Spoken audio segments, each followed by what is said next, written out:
ಮೊನ್ನೆ ಒಟ್ಲು ಬಿಟ್ಟು ನಾಟಿ ಮಾಡಿದ್ವಿ, ಇವತ್ತು ಕೊಯ್ಲು ಕೊಯ್ತಾ ಇದೀವಿ. ಹೇಳಕ್ ಹೋದ್ರೆ ನಿಜವಾಗ್ಲೂ ನಮ್ಮ ತಾಯಿಯವರ ಆಶೀರ್ವಾದ ಭೂಮಿ ಮೇಲೆ ಬೆಳೆದು ನಿಂತಿದೆ. ಡಾಕ್ಟರ್ ಎಂ ಲೀಲಾವತಿ ಅವರು ಒಂದೊಂದು ತೆನೆನಲ್ಲೂ ನಾನು ಇದೀನಿ ಅಂತ ಹೇಳ್ತಾರೆ ನಮ್ಮಮ್ಮ. ಅದೇ ಈ ಭೂಮಿ ತಾಯಿ ಮಹಿಮೆ, ಡಾಕ್ಟರ್ ಎಂ ಲೀಲಾವತಿ ಅವ್ರ ಮಹಿಮೆ.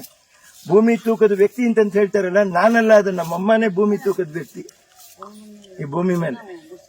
ಉಳಿದವ್ರು ಅದೇನ್ ಮಾಡಿದ್ರು ಭಗವಂತನಿಗೆ ಗೊತ್ತು. ನೋಡ್ರಿ, ಕಷ್ಟಪಟ್ಟು ಮಾಡೋದೇ ಕೆಲಸ. ಹೇಳ್ದಂಗೆ ಗುಡಿಸ್ ತಗೊಳ್ರಿ ಅಂತ ಹೇಳ್ತಾರೆ, ಒಣಗ್ಸೋದು ನಾವ್ ಹೇಳ್ತೀವಿ. ಅದನ್ನು ನೋಡ್ರಿ ಯಾವ ರೀತಿ ಒಣಗಿಸ್ತೀವಿ ಅಂತ ನೋಡ್ರಿ, ಗೊತ್ತಾಗತ್ತೆ. ಅಕ್ಕರೆ ನಾವು ಬಿಡಬಾರ್ದು ಯಾವತ್ತು. ಮಳೆ ಬಂದಿರತ್ತೆ, ಭತ್ತ ಪೈರು ಮಲಗ್ಬಿಟ್ಟಿರತ್ತೆ, ಅಂತ ಸಮಯದಲ್ಲಿ ಹಿಂಗೆ ಬಿದ್ದೋಗಿರತ್ತೆ. ಈ ಬಿದ್ದೋಗಿರೋದನ್ನ ಕೂಡ ನಾವು ವೇಸ್ಟ್ ಮಾಡಬಾರ್ದು. ಇದನ್ನ ಗುಡಿಸ್ಕೊಂಡು ಕ್ಲೀನ್ ಆಗಿ ಗುಡ್ಡೆ ಹಾಕೊಂಡು ಮನೆಗೆ ಸೇರ್ಸ್ಕೊಳ್ಳೋದು ನೋಡ್ಬೇಕು. ಅದನ್ನ ಬಂದಷ್ಟು ಬರ್ಲಿ, ಅದು ಬಿಡಬಾರ್ದು.